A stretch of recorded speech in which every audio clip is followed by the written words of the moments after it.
My name is Myra Whitmore. I'm 34 years old, a cardiology resident, and a single mother of 3-year-old twins. 2 months ago, I was lying in an emergency room, bleeding internally after a car accident. My hands were shaking as I dialed my parents' number. I needed someone, anyone, to watch Lily and Lucas for just a few hours while doctors tried to save my life. What I got instead was a text message in our family group chat that read, "You've always been a nuisance and a burden. We have Taylor Swift tickets with Vanessa tonight. Figure it out yourself." So I did. From my hospital bed, I called a nanny service, paid triple the rate, and made a decision that would change everything. I cut them off. Completely. The monthly mortgage payments, the health insurance, the car repairs. Everything I'd been quietly paying for the past 8 years. Gone. 2 weeks later, there was a knock on my door. Before I tell you who was standing there and what happened next, please take a moment to like and subscribe, but only if you genuinely enjoy this story. Drop a comment and let me know where you're watching from and what time it is there. I love connecting with you all. Now, let me take you back to where it all began. Growing up in the Carver household, I learned early that love came with a ranking system. My older sister Vanessa was the star, always had been. She was 3 years older, effortlessly beautiful, and had this magnetic quality that made our parents light up whenever she walked into a room. When she announced she wanted to pursue fashion design, Mom cried happy tears. Dad called her our little visionary. When I said I wanted to become a doctor, Dad nodded. That's practical. That was it. Practical. I told myself it didn't matter. I buried myself in textbooks, aced every exam, and clawed my way into one of the top medical schools in the country. 4 years of undergrad, 4 years of medical school, 3 years of residency, specializing in cardiology. The day I graduated from medical school should have been one of the proudest moments of my life. My parents arrived 2 hours late. "Sorry, sweetheart," Mom said, not quite meeting my eyes. "Vanessa had an emergency meeting with a potential investor. We had to drop her off first." No flowers, no celebration dinner, just a quick photo in the parking lot before they rushed off because Vanessa needed emotional support after her meeting. Compare that to Vanessa's first fashion show 3 years earlier. The whole family flew to New York, 5-star hotel, front row seats. Dad posted 17 photos on Facebook with captions like, "So proud of our talented girl." I got a parking lot photo and a lukewarm "Congrats, honey." I told myself it made sense. Fashion is competitive. Vanessa needed more support. Medicine is stable. I could handle things on my own. But what I didn't know then was that my parents' favoritism wasn't just emotional. It was financial. And I was the one footing the bill. It started 8 years ago, right after I finished medical school. Dad called me one evening, his voice tight with embarrassment. "Myra, we're in a bit of a bind. The mortgage payment is due, and things are tight this month. Could you help us out? Just this once?" Just this once. I transferred $2,400 that night without hesitation. They were my parents. Of course I would help. But just this once became every month. The mortgage, then their health insurance premiums, $800 monthly, when Dad's company dropped their coverage, then the emergencies, the car repairs, the roof leak, the new furnace. I never said no, not once. When I got pregnant with the twins and their father walked out during my 5th month, I called my parents from the hospital after a scary bleeding episode. I was terrified, alone, desperate for support. "Oh, honey, we wish we could come," Mom said, "but Vanessa is so stressed after her show in Milan. She really needs us right now." They didn't come. Not for the birth. Not for the first month when I was barely sleeping, nursing 2 newborns while studying for my board exams. But the automatic transfers kept going out. $2,400 for the mortgage, $800 for insurance, whatever else they needed. I kept a spreadsheet. I don't know why. Maybe some part of me needed to see it in black and white. The numbers were staggering. 8 years, $320,000. Give or take. I never asked for gratitude. I never expected a parade. But I also never expected to be called a burden by the people I'd been carrying for almost a decade. That reckoning was coming. I just didn't know it yet. The accident happened on a Tuesday evening. I was driving home after a 16-hour shift. My eyes were heavy, but I was alert enough. The light turned green. I pulled into the intersection. I never saw the truck. It ran the red light doing 50. The impact hit my driver's side door. Glass exploded. Metal screamed. The world spun, then went black. I woke up in an ambulance, pain searing through my abdomen. A familiar face hovered above me. Myra? Myra, can you hear me? Can you tell? Marcus Smith, emergency physician at my hospital. We'd worked together for 2 years. Marcus? My voice came out wrong, weak. What's happening? You were in an accident. We're taking you in now. Possible internal bleeding. You're going to need surgery. Surgery. The word hit me like a second collision. My kids. I grabbed his arm. Lily and Lucas. They're with the babysitter. She leaves at 8. Marcus checked his watch. It's 7:15. 45 minutes. I had 45 minutes to find someone to watch my children while doctors cut me open. I fumbled for my phone with shaking hands. Blood smeared across the screen as I pulled up my parents' number. It rang 4 times. Myra? Dad's voice was impatient. We're about to leave. What is it? Dad, I need help. The words tumbled out between gasps of pain. I was in an accident. I'm being taken to the hospital. Surgery. Please, I need you and Mom to watch the twins, just for a few hours. Silence on the line. Then, hold on. I heard muffled voices. My mother's tone, sharp and annoyed. Vanessa's laugh in the background. The line went quiet. Then my phone buzzed with a text notification. Family group chat. The message was from my mother. Myra, you've always been a nuisance and a burden. We have Taylor Swift tickets with Vanessa tonight. We've been planning this for months. Figure it out yourself. I read it twice, 3 times. The words didn't change. A second message appeared. From Dad. You're a doctor. You're used to hospitals. Don't make this into a bigger deal than it needs to be. Then Vanessa. Not words. Just a laughing emoji. That was it. That was all I was worth to them. A laughing emoji while I lay bleeding in an ambulance. Marcus was watching me. I didn't realize he could see my screen until he spoke. Myra. His voice was careful. What did they say? I couldn't answer. Something had cracked open inside me, and it wasn't just the internal bleeding. I need a phone, I whispered. A phone with internet. Mine's dying. He handed me his without question.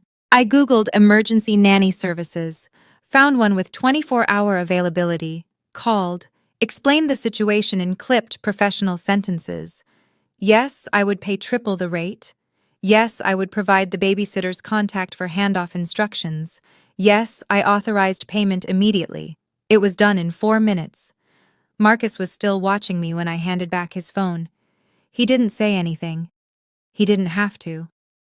Can you screenshot those messages? I asked. From my phone, before it dies. He nodded slowly. Yeah, I can do that. I closed my eyes as the ambulance pulled into the hospital bay. The pain was overwhelming now, but it wasn't coming from my abdomen anymore. From that hospital bed, with an IV in my arm and fear in my heart, I made the easiest decision of my life. The surgery took 4 hours. Ruptured spleen. Internal bleeding. Another few minutes and I might not have made it. I spent 5 days in the hospital. 5 days of IV drips, morphine haze, and nurses checking my vitals every few hours. Not one call from my parents. Not one text. Not one visit. The emergency nanny service was expensive, but worth every penny. They coordinated with my regular sitter, kept Lily and Lucas safe and fed, sent me daily photo updates. Strangers took better care of my situation than my own family. On day 3, I asked the nurse for my laptop. Are you sure you're up for it? She asked. You should be resting. I need to take care of something. My hands were steady as I logged into my banking app. 8 years of automatic transfers stared back at me. Regular as clockwork. $2,400 on the first of every month. 800 on the 15th. I canceled them all. Then I opened my phone settings, blocked my father's number, my mother's, Vanessa's. There was no dramatic moment, no tears, no second guessing. It felt like setting down a weight I'd been carrying so long I'd forgotten it was there. Marcus stopped by later that afternoon. He'd checked on me every day, bringing coffee and quiet company. "How are you feeling?" he asked. I looked up at him, and for the first time in years, I told the truth. Better. For the first time in 8 years, I actually feel better. He didn't push for details. He just nodded, like he understood. I knew the fallout was coming. My parents would notice the missing money. They would rage and cry and demand explanations. But I didn't expect what came next. 2 weeks after my surgery, I was finally home, moving slowly, still sore, but alive. It was a Saturday morning. I was making pancakes for Lily and Lucas, their favorite weekend treat. The kitchen smelled like butter and maple syrup. Lucas was trying to stack his toy blocks.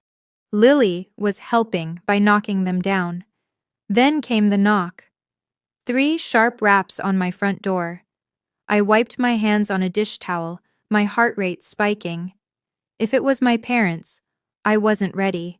I didn't know if I'd ever be ready. I looked through the peephole, and my breath caught. Standing on my doorstep was a tall man in his 70s. Silver hair, neatly combed, sharp blue eyes that I remembered from childhood. A posture that still carried the authority of 40 years on the federal bench. Grandpa Thomas. I hadn't seen him in almost 3 years. My parents always had excuses for why we couldn't visit. Too busy, too far, too inconvenient. I opened the door, and he pulled me into a hug so tight it made my surgical incision ache. "Myra." His voice was rough. "Let me look at you." He pulled back, his eyes scanning my face, then dropping to where my hand rested protectively over my abdomen. "I know everything," he said quietly. "Eleanor told me." Aunt Eleanor, my mother's younger sister, the only person in the family who'd ever openly questioned how my parents treated me. "Grandpa, Don't." He held up a hand. "You don't need to explain anything. But I do need you to come somewhere with me." He reached into his jacket and pulled out an envelope.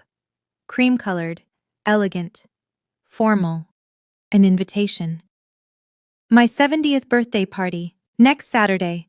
The whole family will be there." His eyes met mine, and I have some things that need to be said.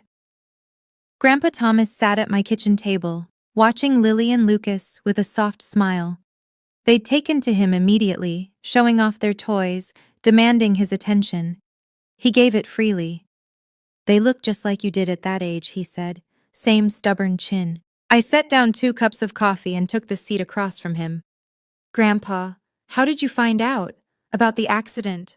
About everything?" "Eleanor called me the night it happened." He wrapped his hands around the mug. "She'd heard through one of your cousins, when she told me what your parents did." He stopped, jaw tightening. "I've watched this for years, Myra. The way Helen and Richard treat you versus Vanessa. I'm old, but I'm not blind." I stared at my coffee. I thought maybe I was imagining it, making it bigger than it was. "You weren't." His voice carried the weight of a man who'd spent decades separating truth from lies. "I was a federal judge for 40 years. I know how to read people. I know what favoritism looks like, what exploitation looks like." He leaned forward. "Tell me something. Do you still have records of the money you've sent them?" I nodded slowly. "Every transfer, 8 years." "Good." He sat back. "I want you to put together a summary. Every payment, every date, every amount." "Why?" "Because at my birthday party, in front of the entire family, I intend for the truth to come out." His eyes were steel. "Not as an attack, not as revenge, simply as facts. And facts, as I learned in 40 years on the bench, have a way of speaking for themselves." My hands trembled around my mug. "What if they hate me?"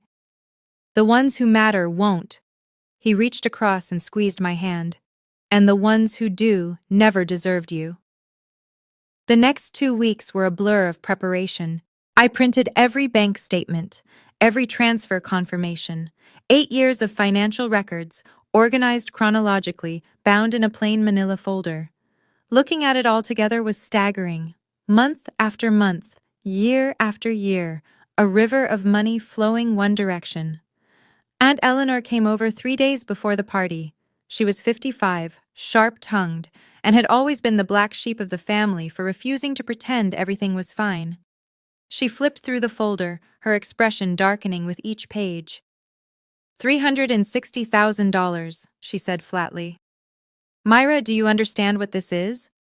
I know. This is more than most people make in 7 years of full-time work. She set down the folder. And they called you a burden. I pressed my palms against the kitchen counter. I don't want to destroy the family, Aunt Eleanor. I just want them to see, to acknowledge what I've done. You're not destroying anything. She stood and put her hand on my shoulder. You're just stopping the lie. They built their comfortable life on your silence. You're not obligated to keep giving them that. I nodded, though my stomach churned with anxiety. What if everyone takes their side? Some might. Family is complicated. She shrugged. But your grandfather has a lot of influence, and more importantly, you have the truth. That evening, I got a text from a cousin I barely spoke to. Heard you and your parents had a falling out. Vanessa's been telling everyone you've been acting erratic since your accident. Just wanted to give you a heads up. I stared at the message. They were already spinning the narrative, painting me as unstable, preparing their defense before I even arrived. I hadn't wanted a fight, but it seemed they were bringing one anyway. Grandpa Thomas's house was a colonial estate on 3 acres of manicured land. White columns, wraparound porch, the kind of place that whispered old money and quiet authority. I pulled into the circular driveway, my hands tight on the steering wheel. Lily and Lucas were in their car seats, chattering about the big house and the balloons they could see through the windows. More than 40 cars lined the property. The whole family was here. I wore a simple navy dress, professional, understated. I wasn't here to make a scene. I was here to tell the truth. The folder was in my bag. Inside, the party was already in full swing. Waiters circulated with champagne. A string quartet played in the corner. Crystal and silver glinted under the chandelier light. I spotted them immediately. My parents stood near the fireplace. Dad in his best suit, looking distinguished. Mom in a cream-colored dress, laughing at something someone said. They saw me at the same moment. Mom's laugh died. Dad's face went rigid. For a long moment, none of us moved. Then Vanessa appeared. My sister glided over in a designer dress that probably cost more than my monthly student loan payment. Her smile was perfect. Her eyes were ice. Oh, Myra, she air-kissed my cheek. You made it. We heard about your accident. Nothing too serious, I hope? I met her gaze steadily. A ruptured spleen and internal bleeding. I almost died. Her smile flickered. Mom said it was just a fender bender. Mom wasn't there. I shifted Lucas to my other hip. None of you were. Vanessa's composure cracked for just a second. Then she recovered, patting my arm with false sympathy. Well, you look fine now. That's what matters. She drifted away, but I felt the first rumble of thunder. This was only the beginning. The attack came 30 minutes into the party. I was getting fruit punch for the twins when I heard Vanessa's voice, deliberately loud, carrying across the room.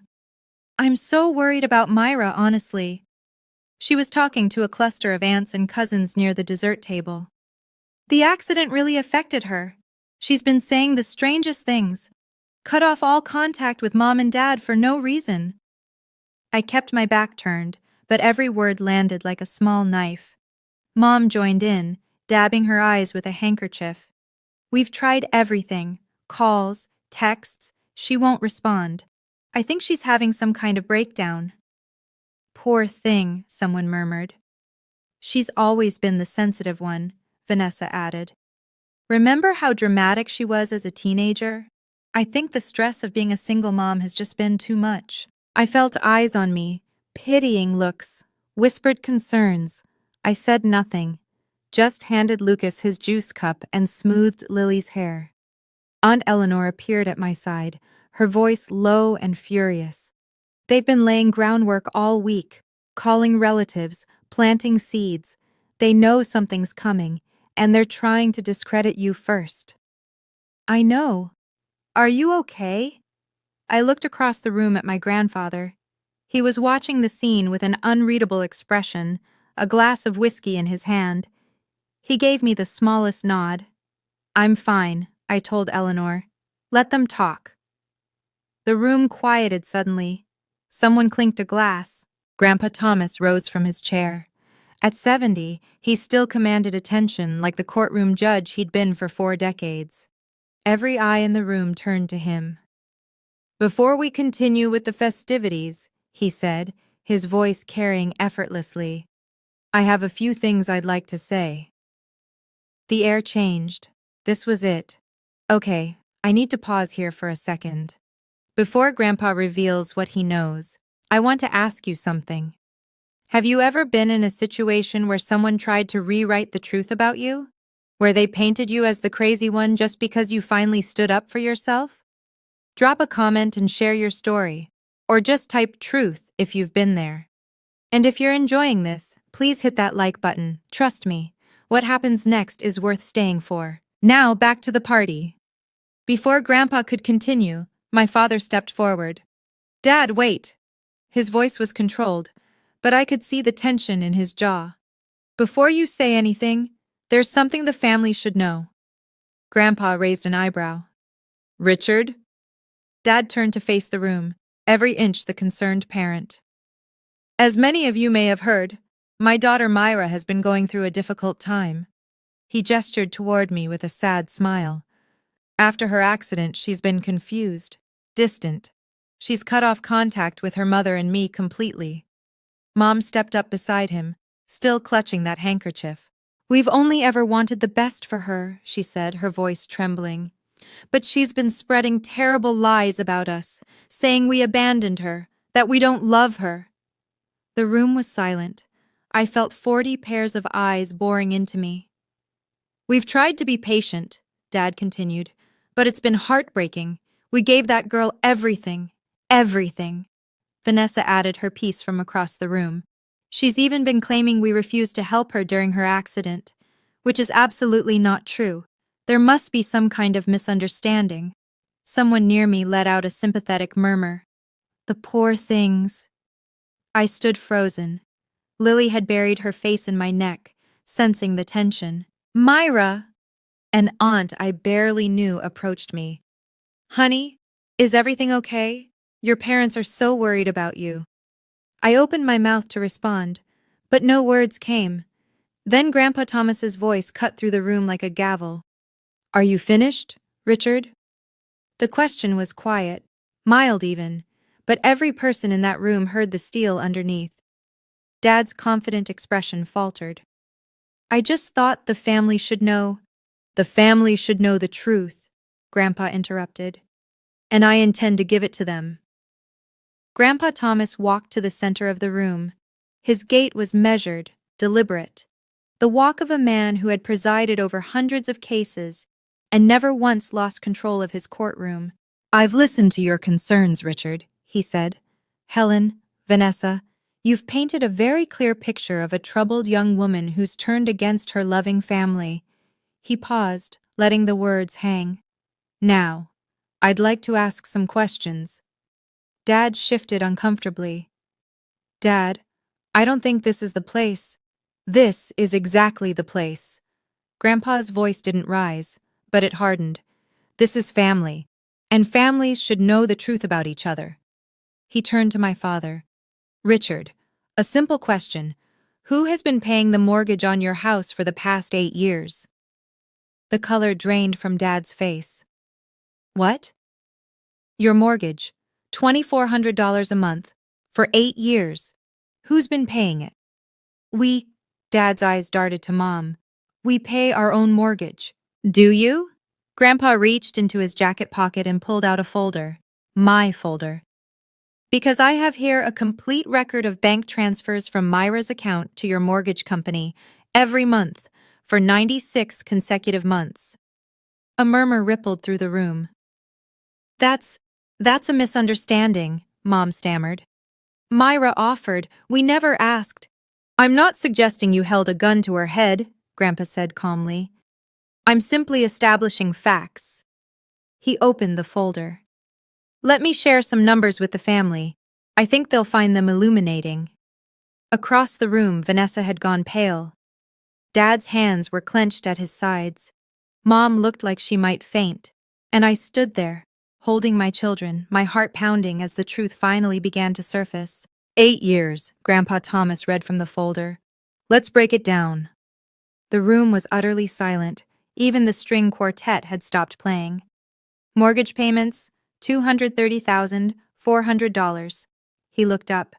That's the house Richard and Helen live in, the house they claim they pay for themselves. Someone gasped. Health insurance premiums, $76,800. When Richard's company dropped their coverage, Myra picked up the bill. He flipped a page. Car repairs, home maintenance, emergency expenses, approximately $45,000. Another page. Cash gifts and financial support for Vanessa's fashion ventures, $12,000. He closed the folder.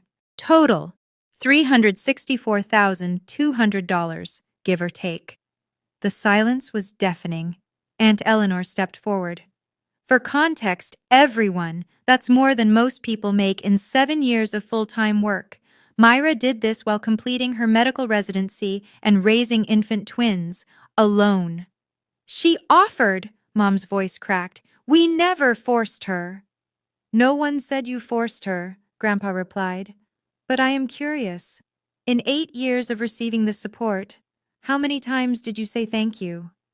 No answer. How many times did you visit her in the hospital after her twins were born? Still nothing. How many times did you show up for her? My mother started crying. Not the delicate, sympathetic tears from earlier, real ugly sobs. We thought she was fine, Dad said, his voice hollow. She never complained, she always managed. She managed, Grandpa repeated. Because she had to. Because you taught her that her needs didn't matter. An uncle near the back shook his head. Jesus, Richard. $360,000, and you called her a burden? Dad flinched like he'd been struck, but Grandpa wasn't finished. There's one more thing the family should hear, Grandpa said. He pulled out his phone, adjusting his reading glasses. 2 months ago, Myra was in a car accident, a serious one. She was bleeding internally and being rushed to emergency surgery. From the ambulance, she called her parents. Her children were home with a babysitter who was about to leave. She needed someone to watch them for a few hours. He paused, looking directly at my parents. This is the text message she received in response. From Helen. I'll read it exactly. He cleared his throat. Myra, you've always been a nuisance and a burden. We have Taylor Swift tickets with Vanessa tonight. Figure it out yourself. The room erupted. Oh my God, someone breathed. That's not. You're taking it out of context, Vanessa said desperately. There is no context, Aunt Eleanor snapped, that makes abandoning your daughter during a medical emergency acceptable.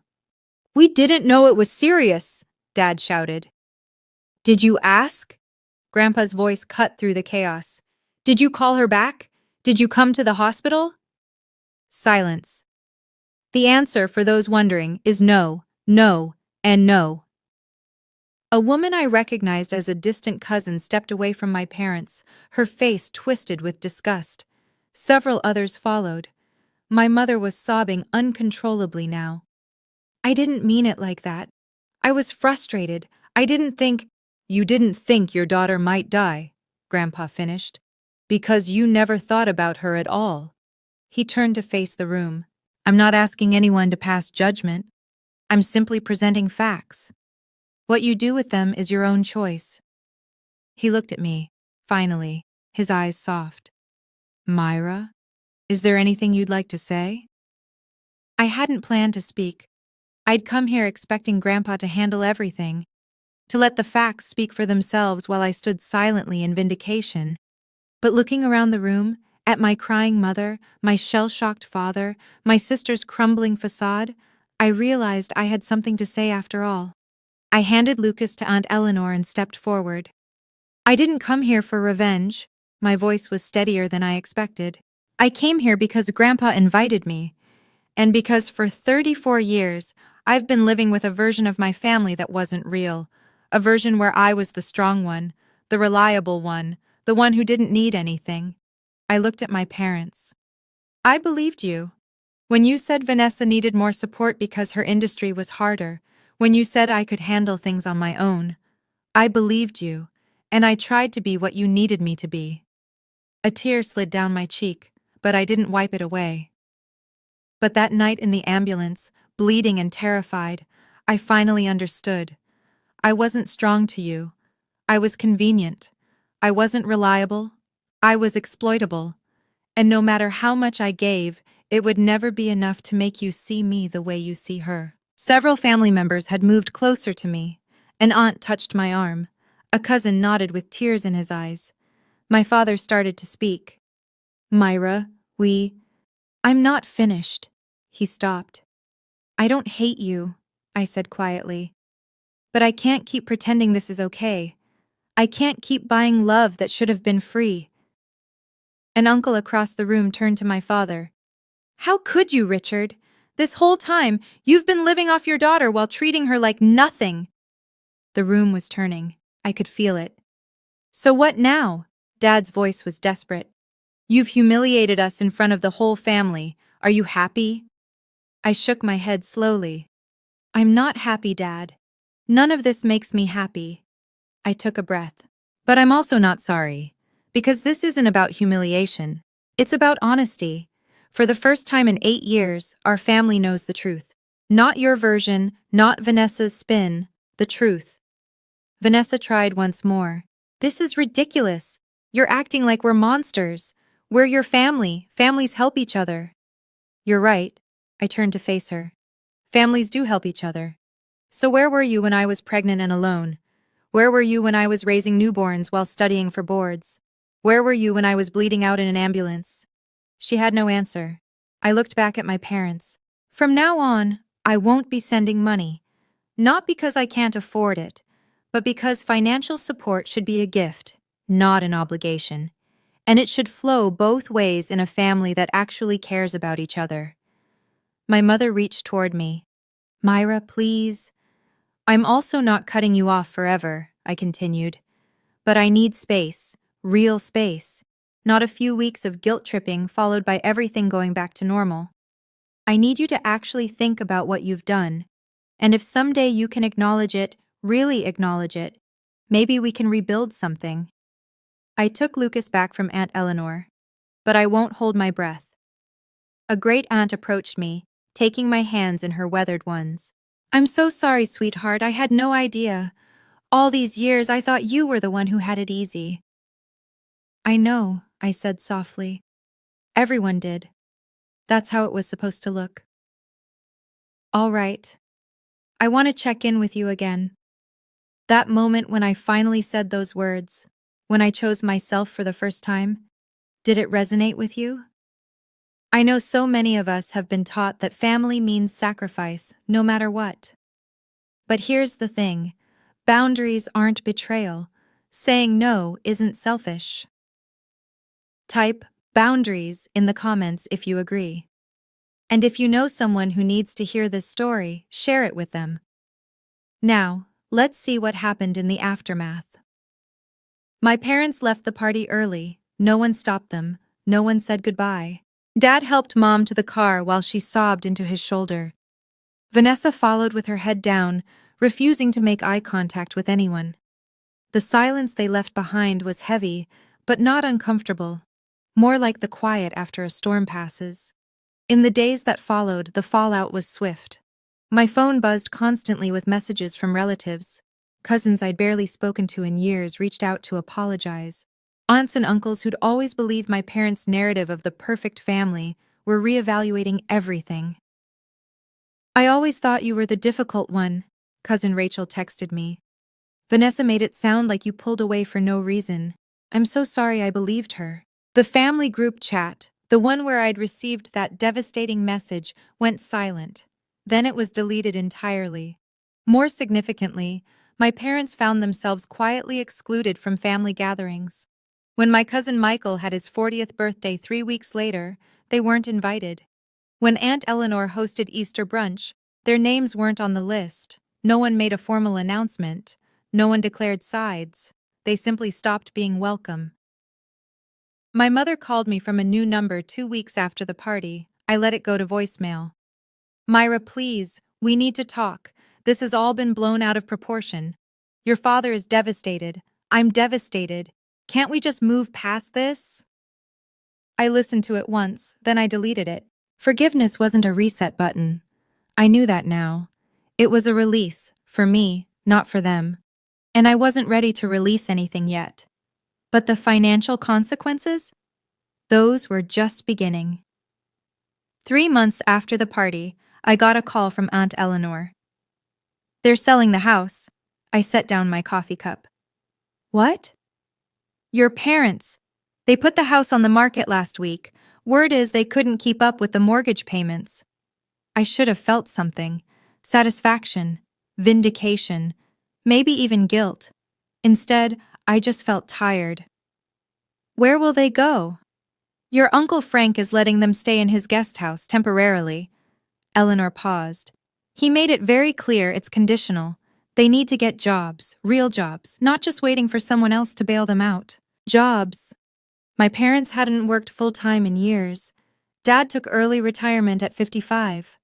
Mom had never worked outside the home. They'd been living off my money, and they hadn't even realized how dependent they'd become. What about Vanessa? Can't she help? Eleanor laughed. It wasn't kind. Vanessa's been drowning since her divorce. Word got out about the party. Someone in the family knows someone in fashion. She lost a major design contract. Last I heard, she's waitressing part-time. I stared out my kitchen window at Lily and Lucas playing in the backyard. I don't want them to suffer, I said quietly. I know you don't, sweetheart. That's because you're a good person. Eleanor's voice softened.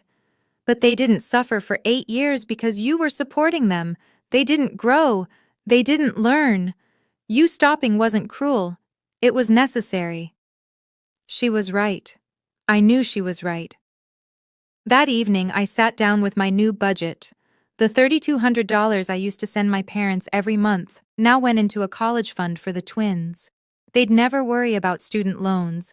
They'd never carry someone else's burden the way I had. That felt like justice enough. The call came on a Tuesday night, 6 months after Grandpa's party. I was putting the twins to bed when my phone lit up with an unknown number. Normally, I'd ignore it, but something made me answer. Myra? Vanessa's voice was different, smaller. The polished confidence that had always defined her was gone. Vanessa. Please don't hang up. She took a shaky breath.